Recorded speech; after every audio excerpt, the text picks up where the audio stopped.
welcome to another edition of Ms. Bomey's Zone. We're going to talk, it's going to be single parents, both parents. We're talking basically family stuff today. I was telling Christine earlier that I was talking to somebody that I know, and they were like, well, what makes you guys an expert? What makes you tell me what I'm supposed to do? That's not what this is about. So everybody get that part as you're beginning to listen right now. You're listening in chat right now. You're listening live, or you're going to listen in podcast. It's not to tell you what to do. We're just discussing that family dynamic because Christine has experience from one realm. I have some experience from another realm. Eric's here. He has experience from another realm. So there's a lot of people who have their little piece that they've experienced. Nobody can tell you what to do. We're just going to be talking like, what did we do? What was it like for us? What happened? So how you been since yesterday? Okay.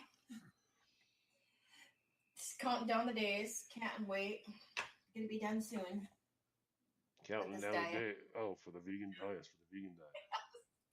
Although I will share this, I am down 7.6 pounds. Well, that without even really trying. I mean, I haven't started my yoga classes yet. Oh, did I tell you? I found a yoga teacher. I'm going back to yoga. I can't wait.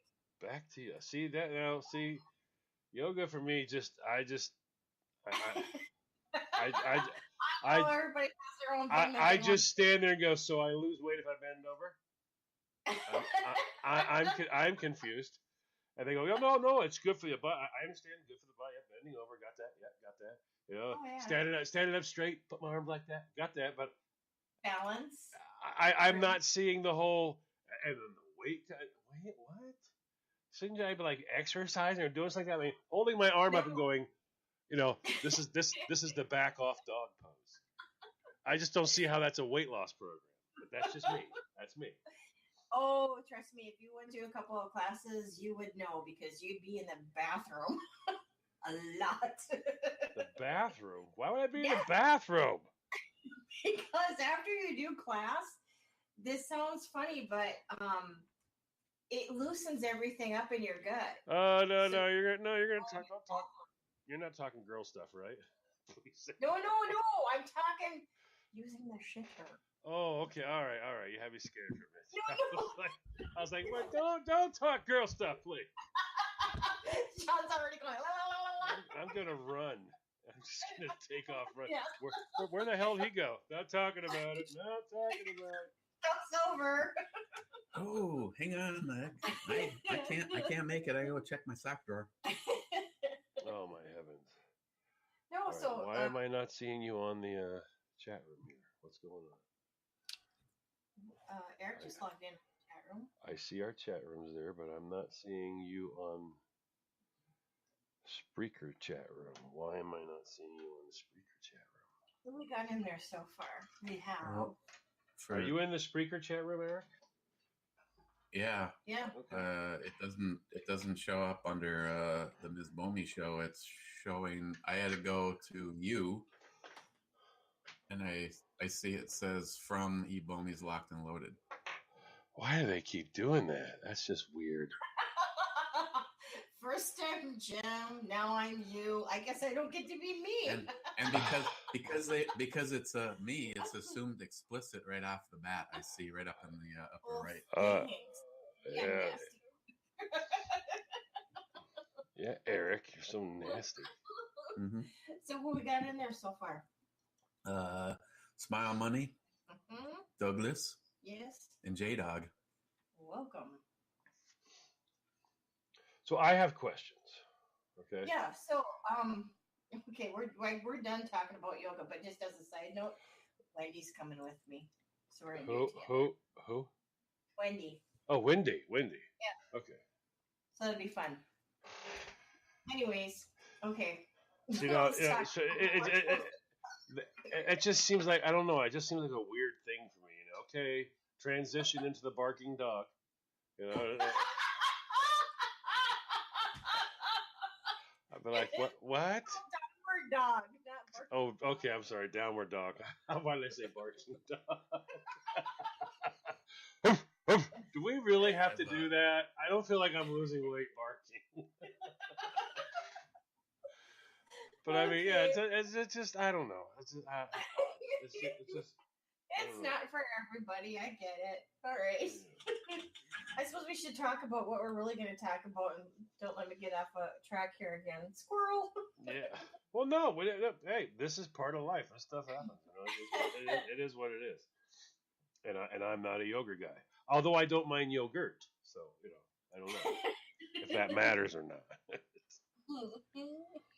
The yoga pants and me are not a fit. That's what Smile Money said. Well, yeah. I mean, I know they have spandex and all that stuff, but I mean, if I popped on spandex, it would be like it would give up right there. It'd be like, you know what? I quit. That's it. I've done this in a lot of situations, but you do? No, sorry. Take us off. Yeah. Please take us off. Douglas said some asshole shot up a yoga school in Florida. Wow. Today? What? Today? I don't know if that was today. Douglas, you got Or- any more information on that?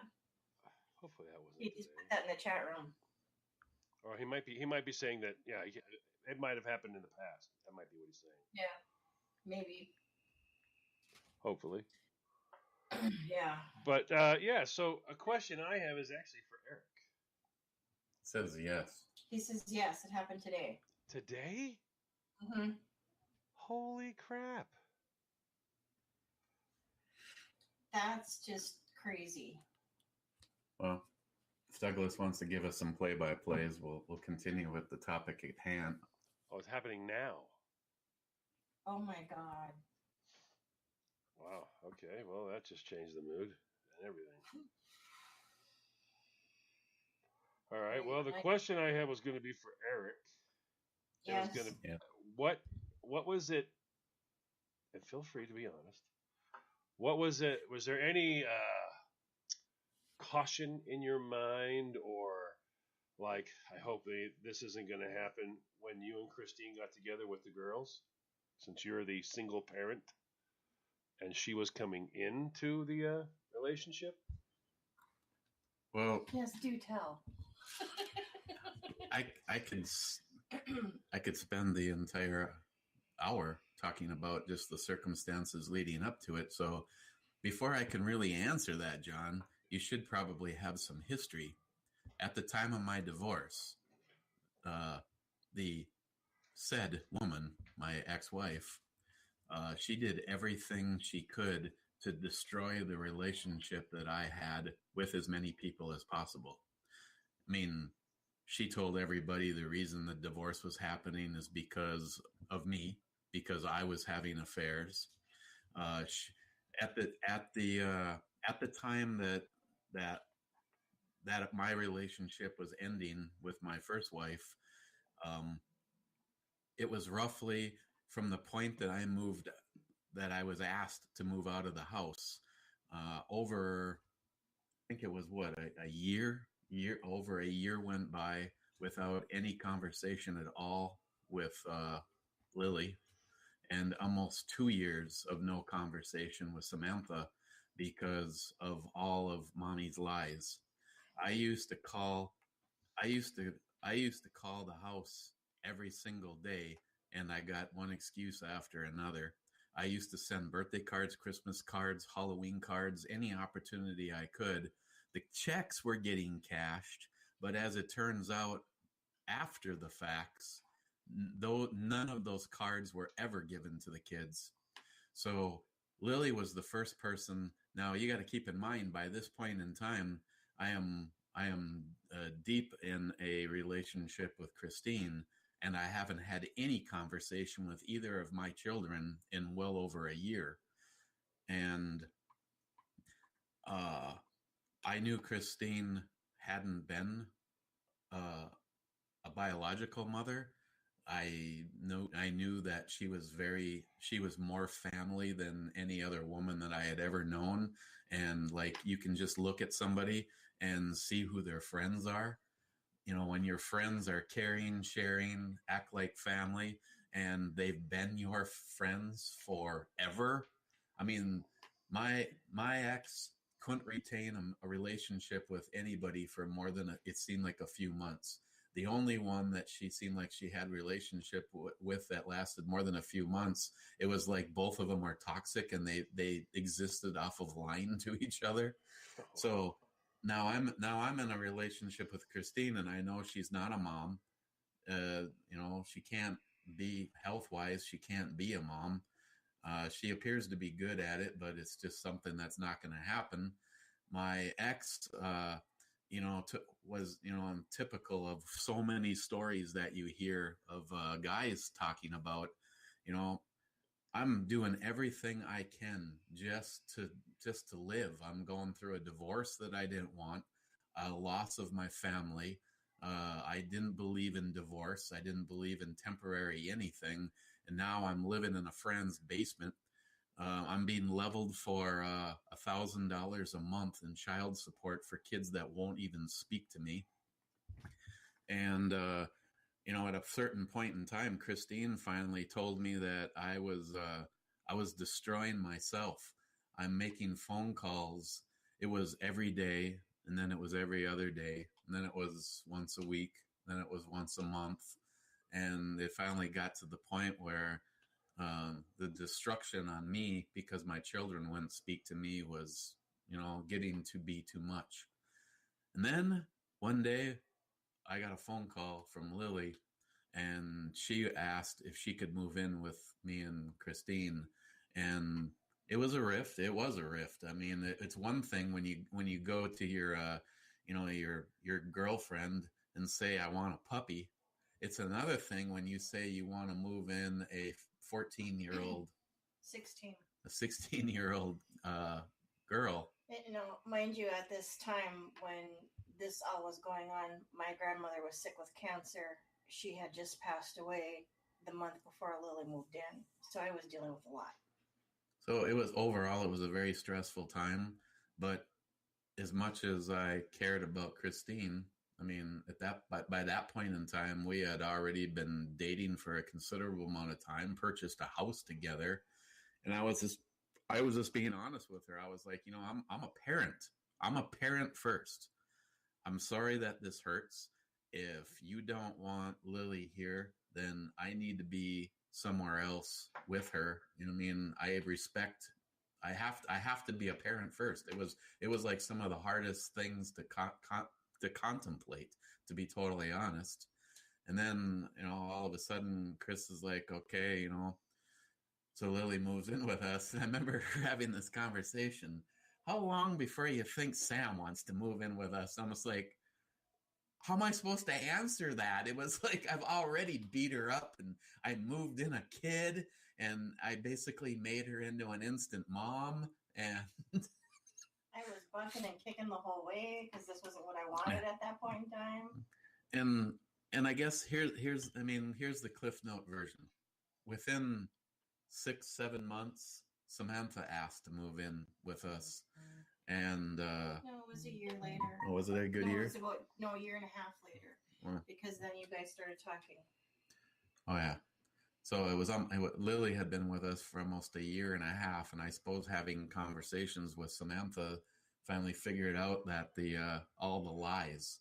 I mean, for good God's sakes, when we actually went and moved Samantha, found out that Mommy went on a whoring weekend. Samantha was left at home by herself. She was making, get this, John, she was making her own spaghetti. What did that consist of? Boiling noodles and pouring ketchup over them. Okay, that's not good. when we went to get her clothing, Christine was like, where in the hell are your winter stuff? You don't have a winter jacket. You don't have boots. You don't have mittens. Well, we couldn't afford it. Christine's like, how in the hell could you not afford it? Well, Mom did everything she could to work. Bullshit. And Mom said that we didn't have money because Dad refused to pay child support. Christine looks at her and says, your mom received $1,000 a month. It wasn't up to your dad to send it. It was automatically taken out of his checks and given to your mom. And, the light bulbs really started lighting up on that tree by that point in time. So as of this moment in time, I've got one that has a lukewarm relationship with mommy, and I have another one that doesn't have anything to do with mommy. So yeah, it was an interesting an interesting beginning, and I realized that you know I I chose a very good and loving person and then beat the shit out of her fairly early on into our relationship with the introduction of the instant mom thing. And I'm not just saying this because she's sitting here. Most people can probably already see it, and if not, they've definitely experienced it. Is Christine is 1,000% a better mother to my kids than the real mother could ever hope to be. Um, and that's the difference between being a selfish cunt and being a loving person that understands family. Well, yeah, and family is a it's a word that a lot of people think they understand, but if you don't experience it, you really don't understand it. I mean, 'cause family doesn't have a look. There's no look. That's what I was doing in the promo today. Was I was trying to show that when I use that song, one is a lonely number, and then two is lonely as well. But I wanted people to stop for a minute and think about that, because you can have situations where a family's together and it's more lonely than just a single parent with a kid. I mean, you can actually be all you can all be sitting there at Christmas around a tree, and everybody is so like, well, I'm done. They don't even want to be in the room with each other, but you're Yeah. there for a holiday, and it sucks. It just sucks. So sometimes having that unit together isn't even as good as you would think it would be. So the view of family is a different look. That's what I was trying to present. So hopefully that got through. But I know for me, I'm going to ask you in a second, Christine. For me, I was an instant family as well. Yeah. Mine was different than yours though, Yeah. because you got together with Eric. You were aware Eric had children, but they were over there. Yes. Thank you, Douglas. Yeah. It was hard because in sharing all of this information, I hope that the takeaway from this is that people are not saying that we're perfect parents or we've had the perfect situation. We don't. We just do what we can to handle it in the best way that we know how to navigate through it. My situation was different because I was divorced when I met Eric and I was on my own for some time. And I thought, yeah, I'm okay if I never meet anybody. I could live life as a single person, no problem.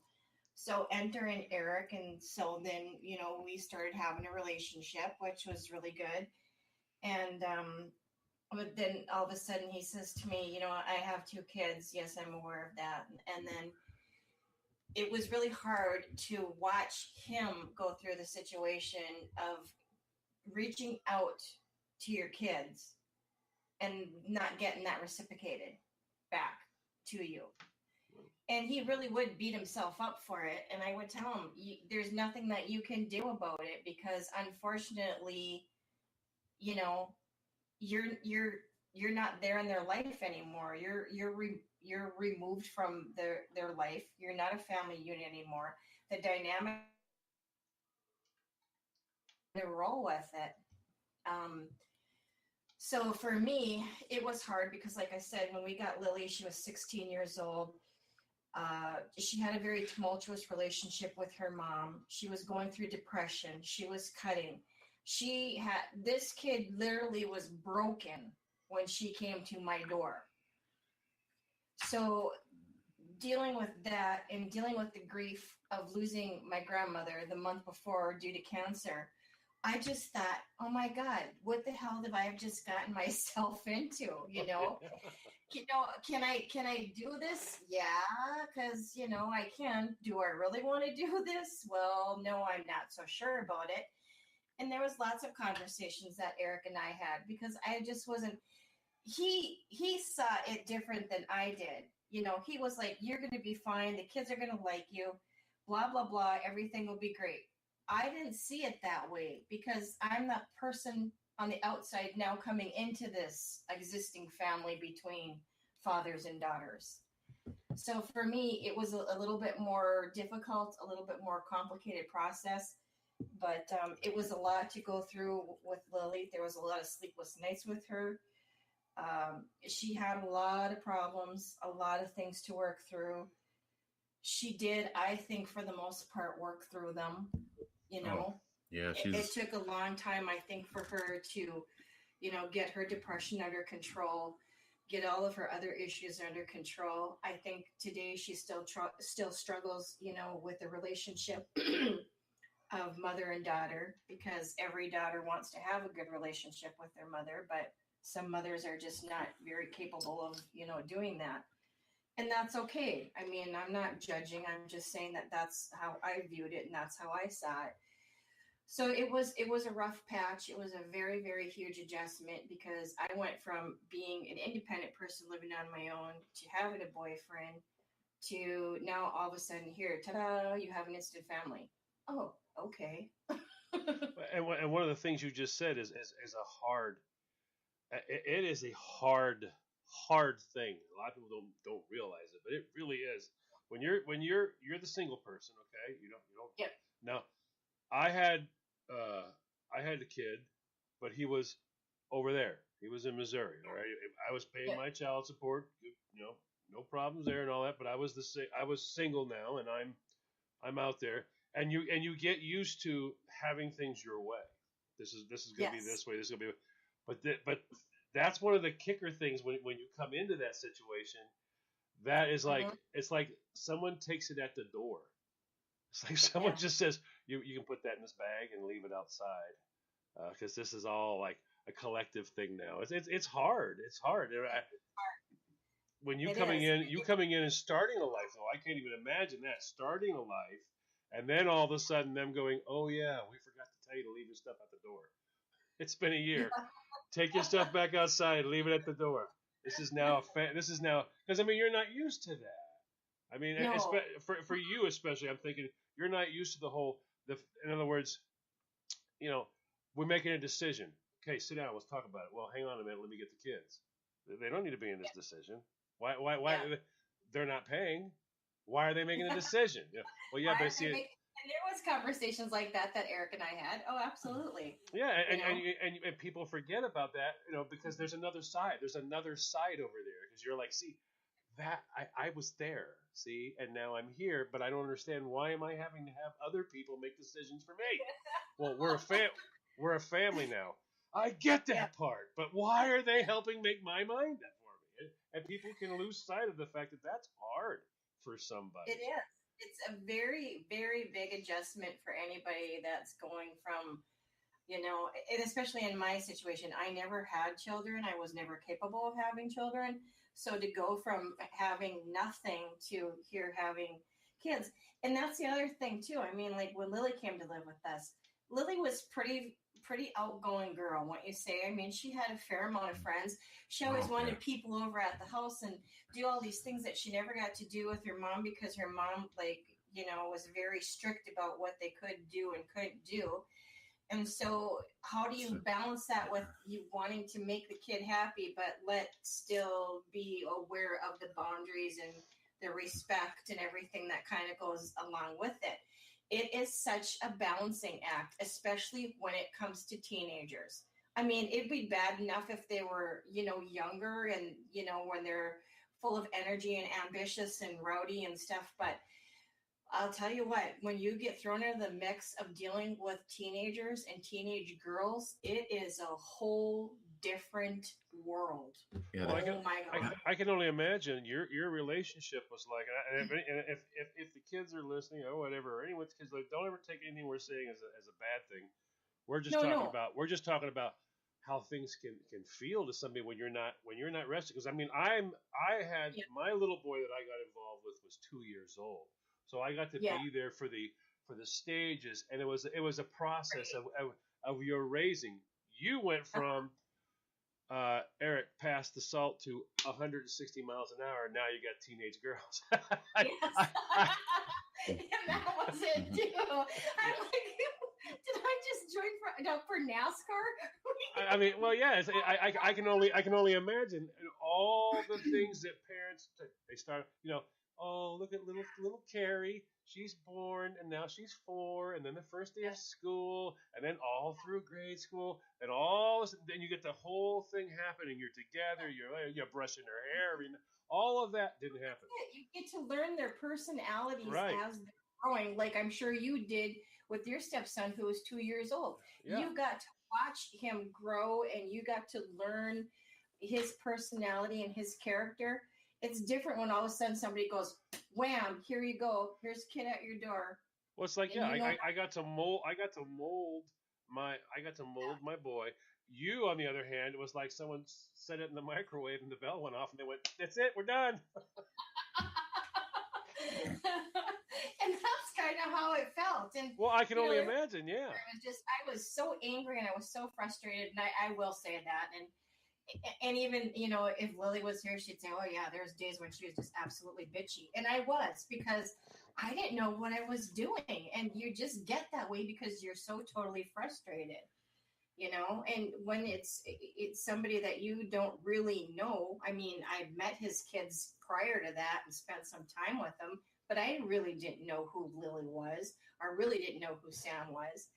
I liked the fact that when Sam moved in, she was a bit younger, so that gave Sam and I more time to kind of to create that bond.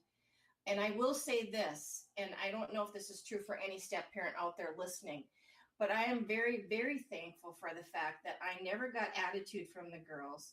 I never was told, you're not my mother, I don't have to effing listen to you.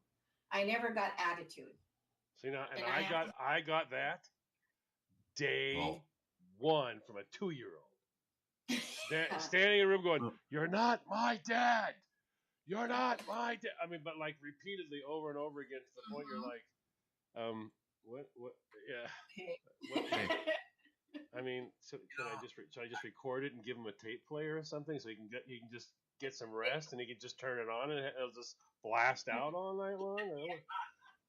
See, I don't know if it's just one of those universe intercepting kind of things, or because I'm not about to sit here and take all of the credit, but from the time my kids were born, it was a constant respect for your elders and parents, and I tried to always do a good job. And it's not like the biological mom was a negative all the way along. It was when the things started going south and she's just knew how to manipulate better than anyone else. So I never actually ever had to have a conversation with either of the girls and say, listen, this kind of stuff will never happen. It's just honestly, it never happened. No. And like I said, I'm willing and have admitted the entire time along. It's like, at that point in time, if she would have said this was just too much, okay, well, like I said, I had to be a parent first, but thankfully, like I said, I got the best of both worlds. I got to continue the relationship with the woman that I truly love and feel like is really my best friend. And don't touch me, I'll cry. Okay. And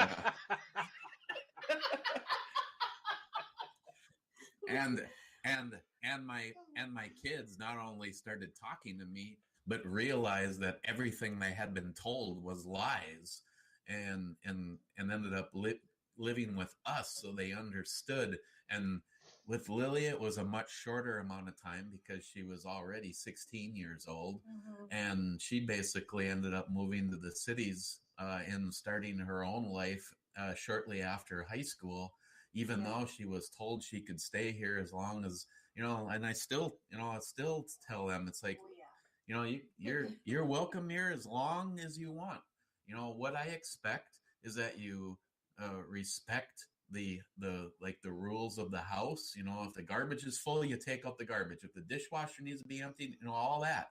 It's none of that ever changed. But like I said, what I feel that I was blessed, and yes, fine. I'll pat myself on the back and say some of it was, parenting skills when they were younger, but they're good. They're good kids. And I never got to listen to the kind of crap that you see in the movies. I don't have to listen to you. You're not my mom, and slam the door and that kind of stuff. Those kind of conversations never happened.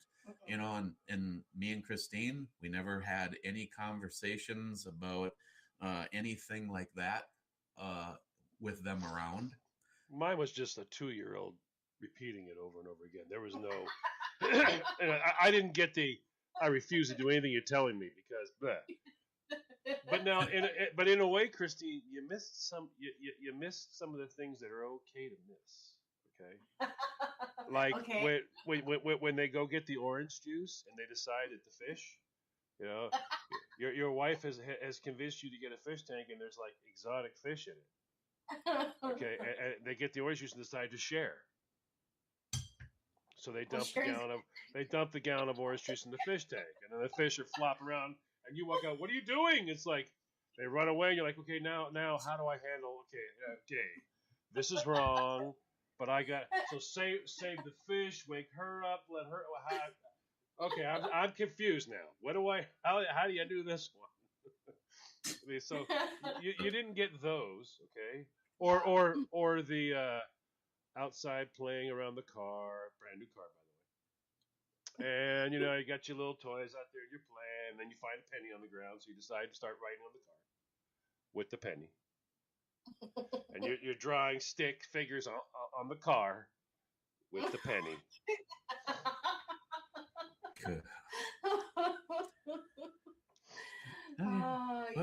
Well, we just ponder that for a moment. I'd like to say hi to the bearded CB and Douglas. Douglas's idea of Christine's parenting skills is the girls probably saw her shoot and realized they shouldn't mess with her. And J-Dog, you wonder how things can possibly go wrong. J-Dog says that his parents split when he was 14 and he met his mom's new boyfriend 2 days before they moved into his house. Yeah. Oh, wow. That's J-Dog. That's a little too rapid. There should be some acclimation in there, like 3 days, not 2. Smile Money. Let's see. Smile Money said he had teenage daughters too. His wife had teenage daughters. Aged him terribly. Oh yeah. Oh, I totally can understand that. Yeah, it's totally different. I'm glad they were not teenagers. Nothing against teenagers. Because I was one and I have one right now. But wow, I would not have wanted to go from hey, how are you? Nice to meet you. To okay, whoa, what? I mean, you went straight to I gotta get a new bra. you didn't even lead up to it. There was no lead up or anything. You just like okay, all right, Okay. yeah, okay. Yes. Well, for me, like I said, I got lucky on multiple levels because Christine has a very strong relationship with both Lily and Samantha, and probably mostly because Lily went to the Twin Cities and then went to the state of Virginia, not Virginia, Minnesota, just 45 minutes from here. And but Sam is here local, and we, as a lot of you guys know, we do family breakfast every Saturday. We try it. Well, maybe not since this vegan shit, but yeah. we will be going back. Come on over, kids. We'll have a can of beans. We meet Samantha and Corey every Saturday morning. We have our family time. We get together and do stuff as much as possible. And we catch up. We did the family pumpkin carving this last week, and I think it's awesome. And I think no matter how stubborn both of them want to be, what Christine gives them, it's kind of like if your garden could talk to you and say, stop throwing that Miracle-Gro on me. but oh my God, does that Miracle Grow feel good? So, it's just the nutrients and loving and showing the girls, even though, they came from a divorced family. Me and mommy don't talk at all. I officially told her the day that Sam turned 18 that I didn't legally have any reason to even keep her number in my phone anymore. But the relationship that Christine has with both the girls, I personally, if they were blood, I couldn't ask for it to be any stronger than it is, and it's awesome. It's like, Lily, like last night, we had I had Travis on my show, and before the show started, Lily and Travis were video chatting with us in the pre-show, and Lily's like, well, I gotta go get ready for my meeting. Love you, Dad. Love you, Christine. It's just, That's all you can do. it's, I don't even know how all this would have turned out for both of my kids if it wasn't for two big factors. One, getting them back in my life, and having Christine be their anchor. That's yeah. You can't. I mean, I know in my situation when and now my wife's son's Kian. So when Kian, he was little when we first started when we first started getting together there. But then when he got into the military, I mean, you're so proud. You're so proud. You were involved. You helped. You were there for a shorter period of time, Christine. But if still you were involved. But it was also different. See, but There's see, different, but there's still milestones no matter what age. I mean, like when well, Sam, also trauma. You were involved. You were coming into a teenage daughters that were in a rough situation. So it's totally different. I mean, oh teenage yeah, girls, teenage girls in an oh, uncertain situation. I can't even imagine everything how much everything's magnified. I'll share this with you because it's funny. It was crazy, with having the girls and being teenagers and all that. And I remember one day I called up my dad, because it was hockey season. Of course, we always talking hockey.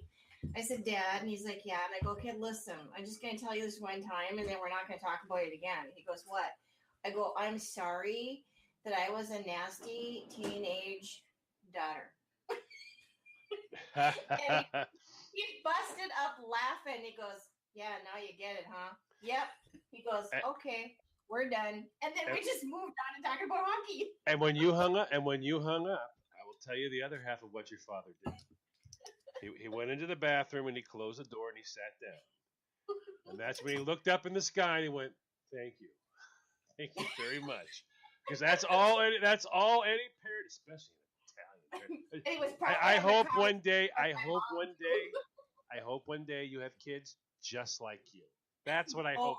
Just like you. Yeah, all the time. My mom used to say that. Me and Greg at work, we were talking about this, and he's just like, "Yep, it seems like eventually we all understand what our parents and what they were all about." Oh yeah. And for him, it was when his daughter Andrea called.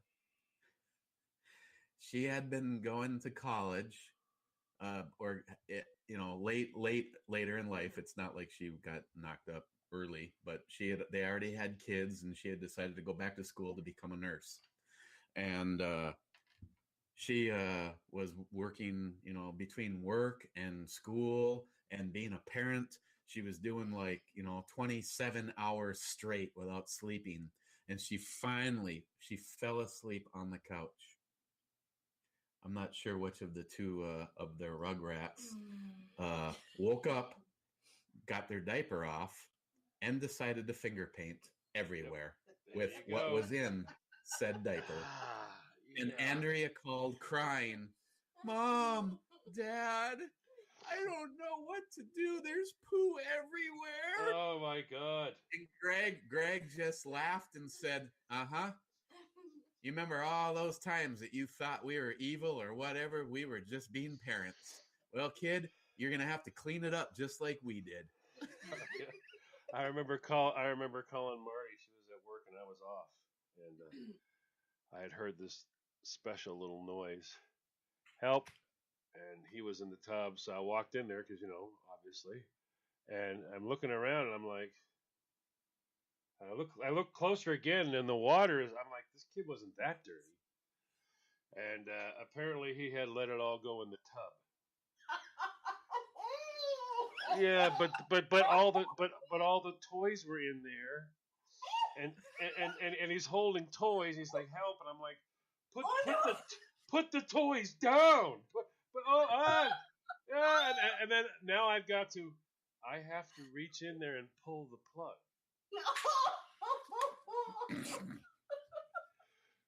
So I mean, I literally remember hesitating, going, but I was gonna try to convince him to pull the plug. I came to my senses quicker though. I pulled the plug, and I remember I called Marty at work, and I remember her being all matter of fact. She was all like, "Well, that happens." No, it's not a Snickers bar. Yeah, she's not. She was like, "Well, that happens." I'm like, "Yeah, but I mean, I'm like, it's. Oh my God! It's in the toys. It's in everything. We'll wash the toys." I'm like, I don't think you understand. It's in the toys. It's in them. She's like, we'll get it out of the toys and wash the tub and make sure you get it. He's rinsed. Yeah, he's fine. He's great. He feels much better right now, as a matter of fact. Yep. Let her go. I remember. I was just like, what? The casualness was my big surprise right there. That whole clean it up. Wash the toys. You cleaned him up. Yes, I cleaned. Well, then get it out of the toys. I have to sit here and okay. Bearded CB may be right about this. At that point in time, it might have been easier just to get new toys. Well, I'll tell you a secret. That's exactly what did.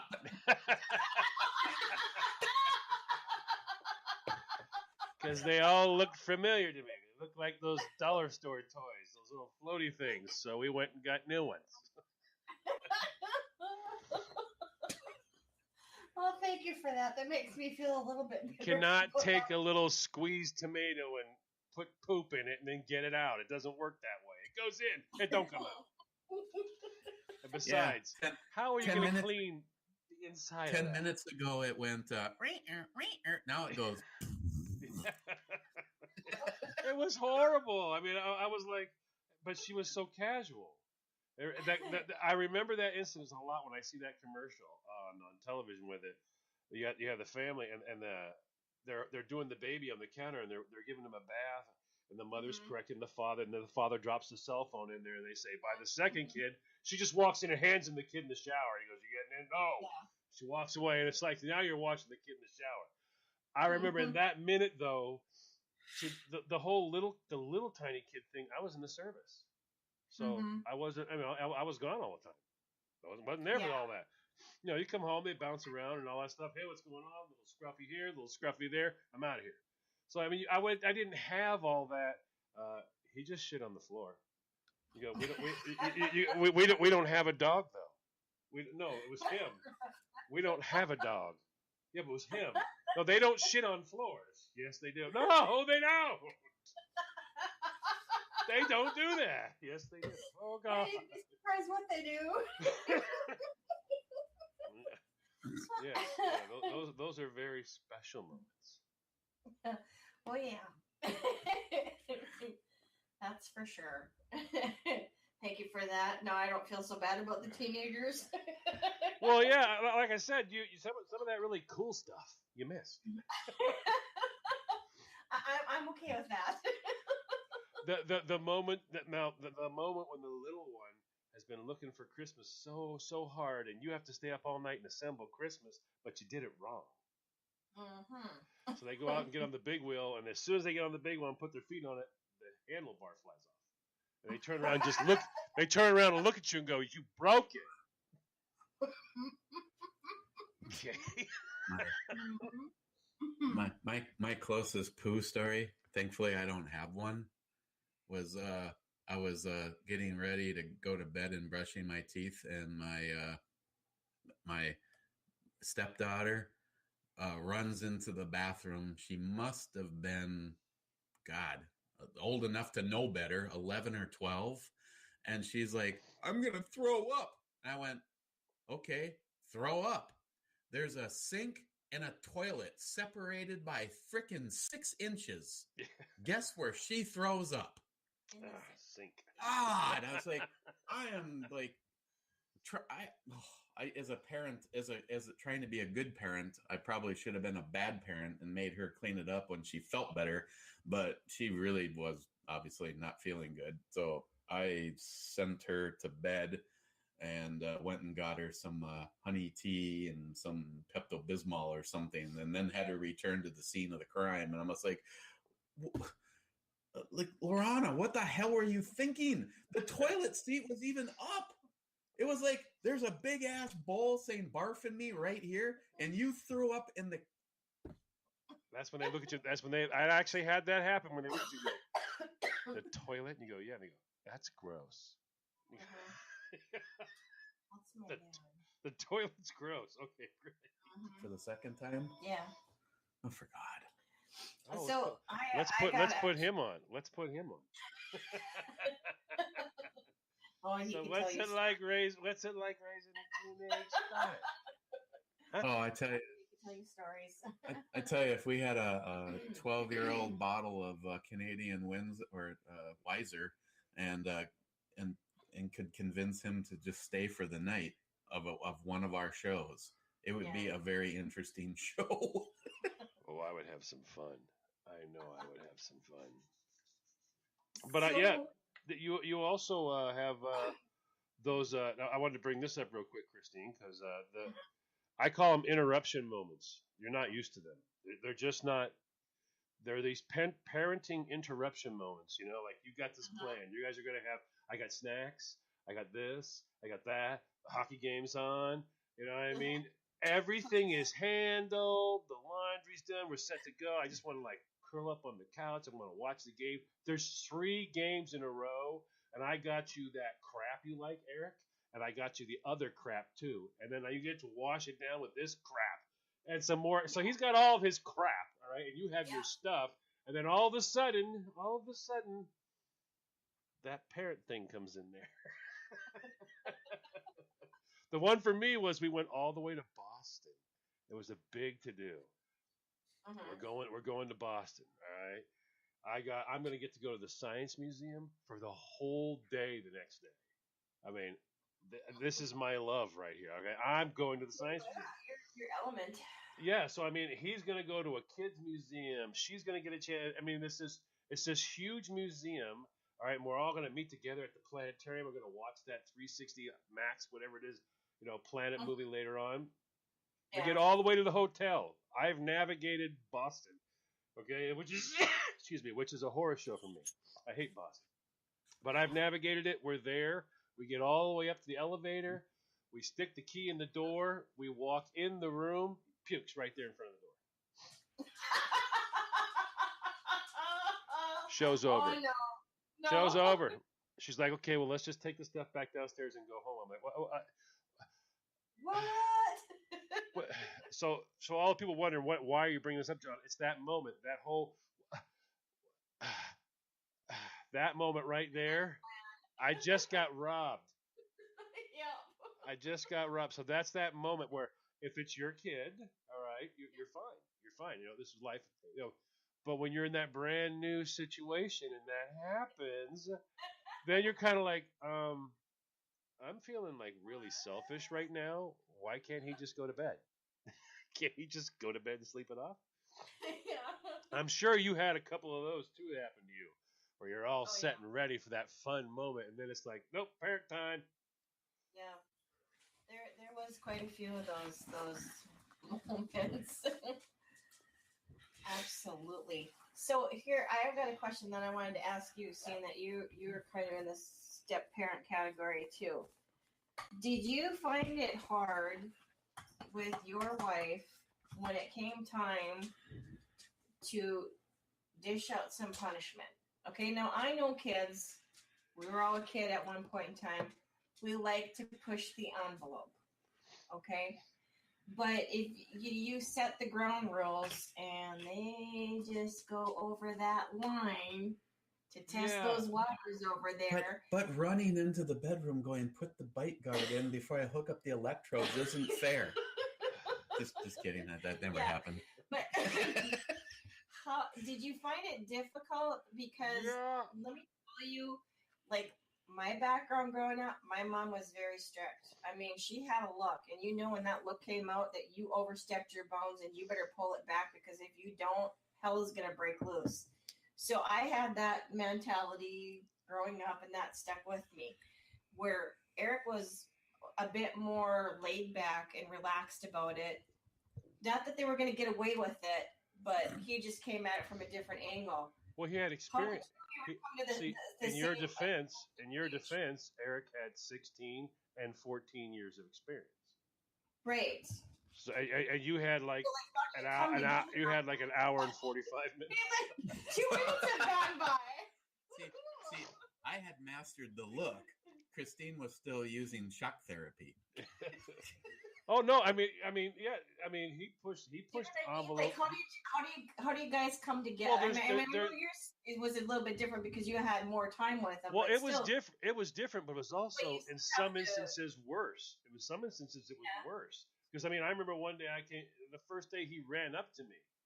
All right. Yeah. Now, hopefully he's not listening because he'll be so happy to tell the story. But he's gonna be so mad. We talk about everything here, so welcome. But I remember the first day he actually was excited to see me. He ran up to me, and he was at the wrong height. And when he ran up to me, he ran up and he bit. And instantaneously, as my hands came up, I stuck them in my back pockets. I had that moment of clarity. That tiny moment of clarity came. Hands went in the back pockets, and I remember going, "Get him away from me! Get him away from me! Get him away from me!" And it was one of those, holy crap. But now you got to have that conversation. You can't do that. All right. Now that's that moment where, when you're not the parent, you want to go, listen, this is the way this works. That hurts people. Okay. You can't do that. That's not. No, you do not. You have things you want to say, and since you're not having little ones around you and all that, in your instance, you didn't have teenage daughters around you, so it's like, I had to bring it down to like a 2-year-old level. I'm not used to this. That's not nice. No, that's not. I wanted to go. Listen, here's the way this is. Look, give me your hand. Of course, I didn't do that, but you want to. Your instinct is to go. Here, let me show you what biting feels like. Don't like it, do you? But you can't do that. No. Now yours, I can only imagine, because who is this bitch? Can't do what? I'm not doing that. What? I'll give you one really good story, and hopefully Samantha's not listening to this. So this was a time when Eric was still working, and he had to work out of town quite a bit. So I was quite nervous when he left to work out of town, and it was just me and Sam at home. And I thought, geez, thanks a lot. Now I got to not only be responsible for myself, but this other person. Holy shit, how am I going to make it through the week? All these thoughts were running through my head. So I finally got to a point where I'm like, okay, just calm down. Everything will be fine, So I get up for work the next morning. I think it was like a Wednesday, Thursday morning. And I noticed that Sam still had her TV on. Now, I know that kids like to be night owls, and that always used to bug the crap out of me, and I was always bothering both of them to make sure to go to bed and get enough sleep. You need enough sleep to function, because you do. You really do. So that was my thing. I was always barking out for that, and they'll tell you that. So I was going to bark at her because she left her TV on. I thought, I get up at 5 o'clock in the morning at that time to get ready for work, and I open up the door, and it's her and the boyfriend laying in bed sleeping together. Now, granted, they weren't doing anything. They were on top of the covers. They were fully clothed, okay? So I lost my shit. This is one time where I lost my shit. This wasn't the time to lose my shit. I lost my shit. I screamed, Samantha Joe Bomi, what the hell is going on? Woke both of them up out of a dead sleep. The poor boyfriend Devin, he just about fell on the floor because I scared the shit out of both of them. And I said, what the hell are you still doing here? And he goes, well, what? I go, it's 5 o'clock in the morning. I said, aren't you supposed to be at home? Where's your mom? What is she going to think? What if she goes, looks in your room and you're not there? And my mind was spinning and my mouth was spewing. And then finally I'm like, okay, I got to calm down. I calm down. I get on the phone. I call Eric. I'm like, Eric, you're not going to believe this. You're not going to believe what happened. And he's like, what? I go, her boyfriend is over here. He fell asleep. They're sleeping in the bedroom together. And oh my God, I just went in there and I woke them up. And I'm telling him the whole story. And he's like, yeah, well, I'll just deal with that when I get home. Send him home. Tell Samantha to, get back to bed. Make sure she gets up for school. Make sure that everything's okay. Talk about it when I get home. I don't want to talk about it when you get home. I want to talk about this right now. There is a guy in your daughter's bed. Yes, I'm like, dare you not? He may be dead when you get home to talk about it. Oh, that's what I said. So the poor kid, I scared the shit out of him. He went flying down the stairs. I don't even think he touched the steps, maybe 3 or 4 of them as he's going down the steps, grabbing his shoes, his jacket, and out the door he goes. And then Sam is just like, oh, what? I'm sorry, but we just fell asleep. And it was an innocent thing. I mean, they were not doing anything. They were sleeping. But your mind goes there. Mine went there. Because you're a teenager. Listen, and in reality, if Sammy is listening, in all reality, the number of times that girls and boys have fallen asleep in bed as an accident really is small. You have that one for you, yes, but the rest of the 948 billion times, it was not an accident. So, but that never, up until that point in time, nothing like that had ever happened. So, of course, I'm freaking out because, I'm responsible for her because Eric's out of town, So then he gets home, and she's like, "Yeah, well, her boyfriend's mom had asked if she could come to the cabin for the weekend." Because the mom was taking all the kids up to the cabin and they were going to go swimming and hiking and blah, blah, blah. And I looked at Eric and I said, we need to talk about this. And he goes, yeah, we do. So we had a conversation. And so I told her, I said, listen, Sam, I go, you screwed up. And for screwing up, there's a consequence for that action. And the consequence is you don't get to go to the cabin with your boyfriend and the rest of the friends. You got to stay home. Sorry, I'm not going to let you go. She was very, very pissed off at me, and I get it. But at that point in time, I learned not to take that personally, because it's like, no, you knew what the rules were. You stepped over that line, and now there's a consequence for that action. But Eric was nice enough to back me up on it and say, you know what, we did talk about this together, and this is the that we made. Hey, I will openly admit there was some things that I thought that you maybe had gone too far. Well, yeah, and I thought some things you were too lackadaisical on. But I fully understand that, and that's why we stood together. If I thought it was right or wrong after we had discussed it, came to a conclusion, that's what was set in stone, and that's the way it was. They never saw us discuss that stuff because we talked about it in private. Kind of like the little things. We never had any open conversations about what either one of us thought about mommy unless we were asked. Yes. Because, they figured it out all on their own. Right. It's still their mom. We both know who she is what she is, and it's like, but it's still their mom. So you just don't. Yeah. You don't have those conversations. She's her own worst enemy. She doesn't need any of my help. And for those people that were out there wondering if we were going to have one of those shows that was going to be all like This is the way you do it. This is how it's done. See? So this is good for you. See, we did not have anything to do with that. We're just talking about our pieces of experience.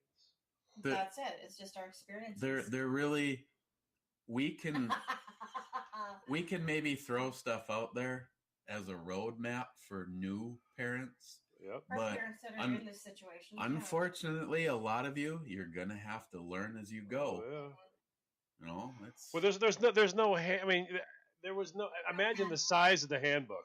You know, you're like, you got poops in tub. What chapter is poops in tub in? I can't. I'm on chapter 897. There's 58,000 chapters. There's what chapter poops in tub? There is just the book would be too big. You know, so you have to gain your own experience. Hopefully, you grabbed a little bit from us. You know, we like to have fun on the show. We're never going to be judgy, so don't worry about that. We can't. Oh no. Crap, we can't tell you how to do anything that we had to learn ourselves. Yeah, But- it's you know, it's a learning process, and like I said, it was learning for me who was not a parent, and for Eric who already knew the kids, just to find that happy medium and to find that balance and make those decisions, you know, together and to communicate all the time, because it's crazy. I mean, my house was crazy at times, but I will say this: now that I'm in the what they call the empty nester category, the day that Sam left, the next day when we got up and stuff, and we're just kind of putzing around the house, Eric and I said, "Do you hear that?" He goes, "What?" I go, "Nothing." I go, "Do you know how weird that is?" Because I had kids over all the time, and you know, she was coming and going, and you know, it was just life. Everything was busy and hectic, and you know, teenagers have 10,000 things going on in their lives at that time. They're always coming and going. And so for it to get to that point where it's quiet, Yeah. for the first while, I'm like, what the hell am I going to do with myself? But you figure it out. It's all just being able to walk down that path and to walk it the best that you can. You know, it's not perfect. You know, I think it's hard to come together when families have to blend. Yes. You know, I think it's very difficult for everybody to blend. But like I said, I was fortunate because I never got attitude from either one of the girls, and I'm very happy about that. And for anybody who's wondering, you know, we didn't cover any like single parent situations where you're thrust into it, where it's like there's been a death in the family, nothing like that at all. And the reason is, number one, we've already covered that topic. You can go back and look at the show with Miss Wendy, and she's actually a single parent where this happened. So she's very open, and it was a great show. She was, you know, able to talk so much about and go in depth about so many different scenarios that she was now facing, all new for her. No roadmap, no book for that. So. No, and I think that's the one thing that we can say, whether you're a single parent or whether you have a mom and dad, or a mom and a mom, or a dad and dad, whatever the case may be, you just got to know that, like you say, there's no book that comes with it. You're learning just as much as they are learning on how to situations that come up during the course of, you know, their time. But the one thing that I did really enjoy with both of them was being able to be part of some of those milestones as they were developing from teenager to young adult. I'm glad I had boys, and I'm not glad I had boys. I don't know. See, to me, I would think it'd be a lot easier because it'd be no, just knock this shit boys off. Boys can be incredibly naughty. Really? Well, you're one of the people that call the boys' parents. Excuse me, do you know? Oh shit! Oh yeah. You go upstairs. You're like, the window is open. It's the dead of winter, and the window's still open. It's 4 degrees in the room. He's gone. You didn't even close the freaking window. You're like, why go off the roof? Why would you jump off the roof? But I will tell you one thing that I learned pretty quick early on. I would used to say to them, don't even think about doing it. I've already either thought it or did it. So don't do it because you don't want to have that conversation with me. Oh, CB, I've just finished it. I've just finished 16. I had to do shaving. All right. Um, I had to do all of it with autism, CB. mhm. What all I'll tell you is I did is I let the exploration happen. Now, when I say this, don't people freak out. In other words, he's going to have questions. Why is that? I just showed him that on my leg. Hey, I have hair on my leg too. That's what happens to boys. It happens. And then I show him, yeah, see, I still got hair on my face. Is what happens. It's you're either going to have an easy time going through that, or you're not going to have an easy time. I hope and pray for you. You have an easier Oh, time. yes, absolutely. There'll be a few things I won't say on the air that you'll have to you'll just have to deal with those. Oh, and Douglas said Eric came home and took her door off her room. Yeah, he did have the conversation with both the girls at one point in time about I'll, not having a door. I'll tell you a real quick story real fast. My Yeah. oldest had a girl upstairs, and I said, "Why is she up here? She's studying." I said, "Well, I was standing right there at the door, and that wasn't studying." I said, "If you ever bring a girl up here again, and anything happens like that, I promise you." All my kids knew when I make a promise, I will keep the promise. But remember, you don't. In order to raise youth, you must be more radical and outrageous than youth is, and I am. So I'm going to keep the promise. Just don't know how it's going to go for you, but I will keep that promise. And I said, so if you ever get caught again, I'm going to get you a new door. He's like, if I get caught with a girl in my room again, you're going to give me a new door. Yes, I will give you a new door. So I would not get caught with a girl in your room. He got caught with a girl in his room. So I had him help me take the door off. We carried it outside. I said, well, I can't just stick it in the trash can I? I better cut it up. So I took a beautiful wood door and we cut it up into squares, little squares. And I packed all the little squares up in a little box and I brought him upstairs. And he was like just staring at me. And I set it on the floor and I showed him how you swing the box open and then your door's open. And you swing the box shut and then your door's shut. There's your new door. I promised I'd get you one. This is it. And it was packed up in a little box and it sat right on the floor. But he didn't do that again. No, he did other things instead.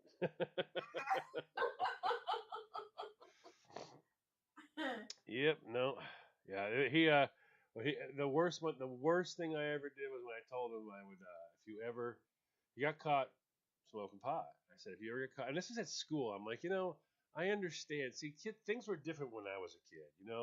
You went with your buddies to the lake, his friend's lake house, and it was a Saturday. And if Yeah. you took a few beers, you stayed there. You didn't go driving. You didn't do anything. You guys had a few beers. You smoked a cigarette or two, and then you let one day go by so no one would catch you. And then you went back home with fish. That was it. We didn't get caught. Your parents all knew. But these Dingledorfs, they were like doing it out back, and he got caught in school. School. And I said, if you ever get caught in school with this again, I swear to God, I will turn you into a narc. He goes, you can't turn me into a narc. I said, I swear to God, I will. I will turn you into a narc if you ever get caught again. Son of a gun, if he didn't get caught again. He got caught again. So they had him in the principal's office. I went, okay. So I went and talked to the principal privately. I wanted the name of every single kid who was involved in it. They gave me the names of all the kids. And I said, I need a piece of paper. And I wrote them down on a piece of paper, and I stuck the paper on a clipboard. I said, can I borrow this clipboard for a minute? Yep, sure thing. And we sat there and we waited. And he was like, can we just go? I'm like, nope, can't go yet. Why? I'm waiting. For what? Just waiting. I waited for the bell to ring. When the bell rang, this school is like an X, and the office is in the middle of the X. So I've got 4 hallways of kids coming, and as they're all hitting the middle there, I started announcing all the names out loud. And he's standing right there, and I went, so is that all the people that were smoking pot with you? Yes or no? He ran straight to the truck. And I was like, well, you're a narc now, aren't you? I will keep my promise. Yeah, no one wanted to give him anything again. That's for sure. Oh, that's too funny. All right. Well, I think wow, we're 10 minutes over. Yeehaw. Eric went and took the phone call. I guess my dad was really excited to call and tell me that hockey was on tonight.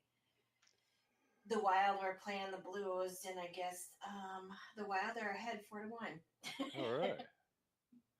Well, I want to thank everybody for coming. I think it was a good show. I think I had a good time.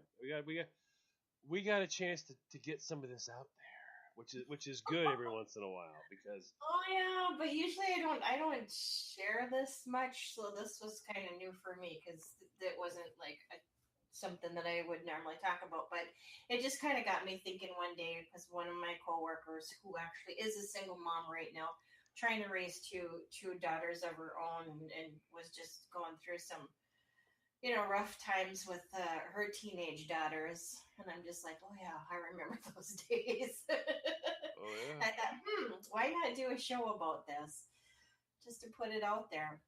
Well, yeah. I mean, it's a different, it's a topic not everybody talks about, but it's a real. I mean, it's a real topic.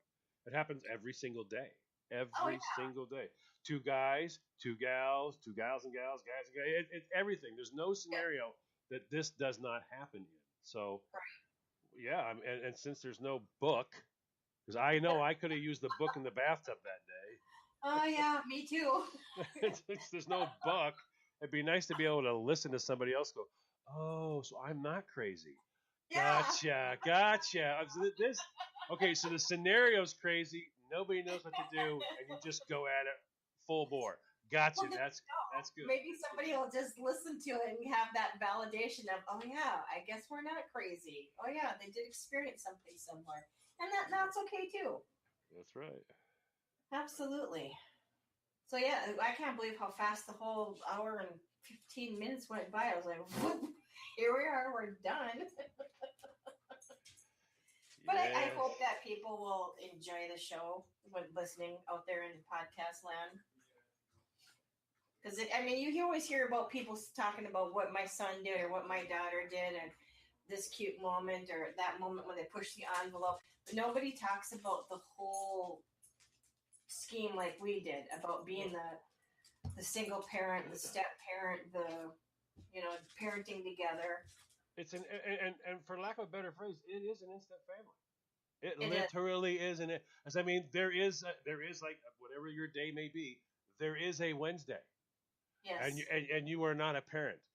And Yeah. then Friday, it seems apparent that you are a parent. So yes. that's a lot. You're like, wow. It's like here's your instant oatmeal. Add water. You're ready. I saw it coming, but it got here quicker than I thought. That's true. It did. I don't know about you, but did it feel like quicker than it? Well, it's okay and it's good and all that, and then when the moving truck leaves, the moving truck leaves, that's the first taste, but that's nothing because then it's usually dinner. It was fun, it was different, and all that stuff, and la la la la la. Then the real stuff starts coming, where okay, I gotta go. You're gonna be okay with it, right? Wait, you're leaving? I have to go to work. You're off. I gotta go to work. Do you remember the whole conversation? We're gonna get days off opposing each other for daycare purposes. You go, yeah. Yeah, I don't have a whole lot of daycare experience. But you learn real quick. Well, it's day outside, and you need to care for him. Got it. Yeah. That's it too. That's it. So, parenting. It's a challenge. Can be. All right. Everybody out there, thank you very, very much. I had a blast. Yes, thank you. I hope everybody enjoyed this show tonight, listening live and in the chat room. Thanks, Douglas and Bearded CB82, Smile Money, J Dog. I don't know if there was anybody else who was in the chat room with us tonight. Thanks for joining us. And I do want to say something along that line before I forget. I think it's great that when we have these conversations that the people in the chat room are making their own comments or throwing out questions there, because at least they're getting to have a little bit of interaction with Oh, the yeah. rest of our conversation that's going on. So that's awesome. Thank you guys so much for doing that. I hope you will continue to do that. And listen to us out there in podcast land. Yeah, available all over. Soon you'll be able to holler at Alexa. Pretty soon. Hey Alexa, yeah, what? Listen to those freaky people there who were raising children, okay? And on that note, we are out of here. Everybody have a good night.